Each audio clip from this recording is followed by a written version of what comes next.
नमस्कार दोस्तों, मैं अजय कुमार यादव। उम्मीद करता हूँ कि आप सब लोग अच्छे होंगे। समझ में भी आ रहा होगा। पिछले वीडियो में मैंने भिन्न का जोड़ बताया था और अभी मैं आपको भिन्न का घटाव लेकर आया हूँ। तो आइए सीधे सवाल की ओर चलते हैं, समझते हैं। मैंने बताया था कि जीरो लेवल से आपको बताऊँगा, समझाऊँगा और आप अपनी बातों कमेंट में बताइएगा, क्योंकि ये मैं अपने स्तर से बता रहा हूँ। अब आपको क्या प्रॉब्लम है वो आपको पता है, तो कमेंट कीजिएगा, मैं आपका जवाब दूँगा। चलिए चलते हैं सवाल की ओर। सवाल हम लोग का पहला सवाल है 3/2 - 1/2। देखिए, इसमें हमने जोड़ में भी बताया था कि भिन्न का जोड़ घटाव बनाते समय नीचे वाले संख्या के बारे में पहले सोचा जाता है। नीचे वाले संख्या को बोलते हैं हर, यानी कि डिनोमिनेटर, और ऊपर वाला को अंश बोलते हैं नोमिनेटर। ठीक है, तो फिलहाल हम लोग को उतना नहीं जाना है। नीचे वाला को देखिए, दोनों में क्या है, सेम है, तो इसको एलसीएम नहीं निकालते हैं, सेम दोनों में से कोई एक लिख देते हैं। ठीक है, और जैसे है वैसे ही उतार देते हैं, यानी 3 है तो 3 है, और यहाँ माइनस है तो माइनस है, 1 है तो 1 है। क्योंकि इसमें हम लोग एलसीएम नहीं लेते हैं। बहुत बच्चों गलती करता है, 2 और 2 4 एलसीएम कर देता है। ये गलतियाँ होती हैं। नीचे जब दोनों संख्या, दोनों फ्रैक्शन में सेम संख्या नीचे वाला रहे, हर का मान सेम रहे, तो इसका एलसीएम नहीं होता है, दोनों में से कोई एक लिखा जाता है। ठीक है, चलिए, तो अब हम लोग यहाँ क्या देख रहे हैं, 3 - 1, तो घटाएंगे तो कितना आ जाएगा, 2, और 2/2, और काटेंगे तो क्या आएगा, 1। ये आंसर हो गया। और सवाल नंबर यहाँ हम लोग दूसरा में क्या देख रहे हैं, इसमें भी देख रहे हैं नीचे वाला में सेम है, तो चलिए दोनों के बदले 1 लिख देते हैं, और फिर उसी तरह जैसे है वैसे लिख देंगे। अब देखिए, पहले वाला में 3 में से 1 घटा था, यानी 3 इसमें प्लस में था, 1 माइनस में था, तो प्लस वाला ज़्यादा था, तो प्लस में से माइनस घटा तो प्लस का ही साइन दिया गया। यहाँ पे साइन देखो, जब कुछ नहीं हो तो प्लस में होता है, और जो रहेगा वो तो दियाएगा ही। तो माइनस में रहेगा तो माइनस का साइन दियाता है, लेकिन सिंगल टर्म में प्लस का मान नहीं दियाता है। ये देखिए, इसमें जितने भी संख्याएं पहले लिखा गया है सब प्लस में है, लेकिन आगे प्लस का साइन नहीं दिया गया है, क्योंकि पहली दफ़ा में प्लस का साइन नहीं दिया जाता है। इसके बाद वाले कोई भी लिखा जाता है तो प्लस माइनस का साइन दियाता है। ठीक है, तो चलिए यहाँ पे हम क्या देख रहे हैं कि माइनस में 7 है और प्लस में 3 है, यानी माइनस वाला ज़्यादा है। कैसे जानिएगा कि माइनस में है, जिसके आगे जिस चीज़ का साइन रहेगा हमको समझना है कि वो प्लस में है या तो माइनस में है। तो 7 के आगे माइनस है तो 7 माइनस में है, 3 के आगे कुछ नहीं है तो प्लस रहता है, तो प्लस में है। तो 7 में से 3 जाएगा, उल्टा घट जाएगा, तो 4 बचेगा, और माइनस वाला ज़्यादा है इसलिए माइनस का साइन। ठीक है, और नीचे जो है वो लिख देंगे, हो गया आंसर। ठीक है, चलिए अब नीचे आते हैं। तो अब देखिए, यहाँ नीचे में क्या देख रहे हैं, सवाल नंबर 3 में ये 3 है यहाँ, और यहाँ 2 है, तो देखिए दोनों अलग अलग है। तब ऐसे सवाल में हम लोग एलसीएम लेते हैं।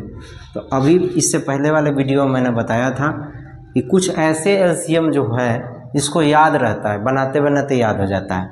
जैसे यहाँ 3 और 2 का एलसीएम 6 होता है, तो 6 लिख देंगे। अब क्या करते हैं, 3 को कितना बार पढ़ेंगे तो 6 आएगा, 2 बार। तो इसके ऊपर कोई भी संख्या हो उसको 2 ही बार पढ़ना है, चाहे 5 रहे, 2000 रहे, 2 लाख रहे। फिलहाल 2 है तो 2 ही बार पढ़ना है, तो कितना आएगा, 4। अब यहाँ माइनस है तो माइनस। अब यहाँ कितना है, 2। 2 को कितने बार पढ़ेंगे तो 6 आएगा, 3 बार, 2 तिया 6। तो इसके ऊपर जो संख्या है उसको भी 3 ही बार पढ़ेंगे, तो 1 को 3 बार पढ़ेंगे तो 3 आएगा। अब 4 में से 3 गया, 1, 1/6, ये आंसर हो गया। ठीक है, और पूर्णांक में बदलने के लिए मैंने बताया था कि जो संख्या ऊपर ज़्यादा रहेगा नीचे कम रहेगा तो पूर्णांक में बदलेगा, और इसमें माइनस है तो माइनस वाले संख्या पूर्णांक में नहीं बदले जाते हैं। ठीक है, अब ऐसे भी ऊपर वाला क्या है, कम है, नीचे वाला क्या है, ज़्यादा है। वो माइनस में कोई भी संख्या आता है फ्रैक्शन में तो पूर्णांक में नहीं बदलते हैं। ठीक है, चलिए यहाँ पे देखिए, 4 और 3 का एलसीएम क्या होता है, 12। 4 और 3 का एलसीएम 12, तो 3 चौको 12, तो 4 चौको 16। फिर वही यहाँ पे क्या है, अब 3 के 4 बार पढ़े और इसके ऊपर भी 4 ही अंक है तो 4 से ही गुना कराएंगे। अब 5 भी रहता तो 4 से ही गुना कराते हैं, ठीक है। अब देखो यहाँ 4 तिया 12 तो 1 तिया 3, ठीक है। अब इसको घटा देते हैं तो कितना आएगा 13/12। अब ये कटने वाला है तो काटेंगे, नहीं तो नहीं काटेंगे। क्या 12 के टेबल में 13 नहीं आता है, लेकिन पूर्णांक में बदल जाएगा। तो चलिए 12 से 13 में भाग देंगे तो 1 मरतबे, शेष क्या आएगा 1। मैंने बताया था कि नीचे जो वाला जो संख्या रहता है नीचे ही रहता है और जो शेषफल आता है ऊपर लिखा जाता है। शेषफल 1 है और भागफल भी 1 है तो यहाँ पे लिखा जाता है, ठीक है। आइए सवाल नंबर हम लोग 5 देखते हैं। यहाँ पे क्या देख रहे हैं 2 और 3।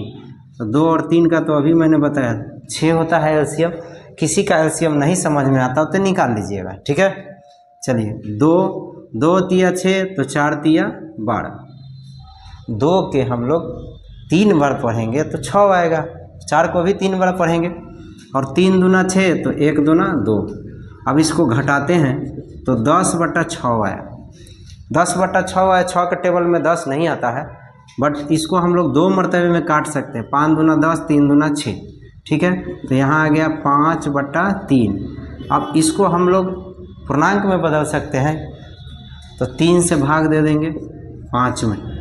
3 1 मरतबे, शेषफल कितना आया 2। तो 3 का 3 नीचे ही रहेगा, शेषफल ऊपर लिखा जाता है और भागफल यहाँ साइड में आ जाता है। ये हो गया आंसर, ठीक है। अब लास्ट सवाल हम लोगों का है सवाल नंबर 6।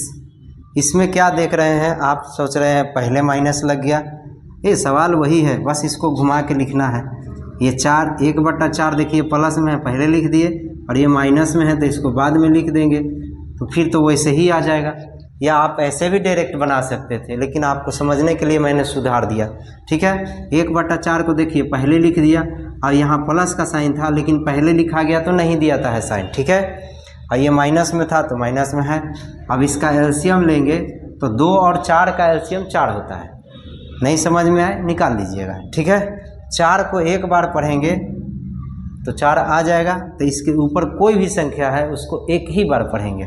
तो फिलहाल तो 1 है तो 1 ही बार पढ़ेंगे तो 1 ही आएगा। अब माइनस है तो माइनस। अब यहाँ 2 है, 2 के कई बार पढ़ेंगे तो 4, 2 बार। तो इसके ऊपर वाला अंक को भी 2 बार, यानी 4 दूना 8, घटाएंगे तो -7/4। अब ये माइनस में है इसीलिए पूर्णांक में नहीं चेंज होगा। इसका आंसर यहीं पे हो गया, ठीक है। मुझे लगता है कि आपको समझ में आया होगा। किसी तरह का डाउट हो तो कमेंट में बताइए। मिलते हैं नेक्स्ट वीडियो में।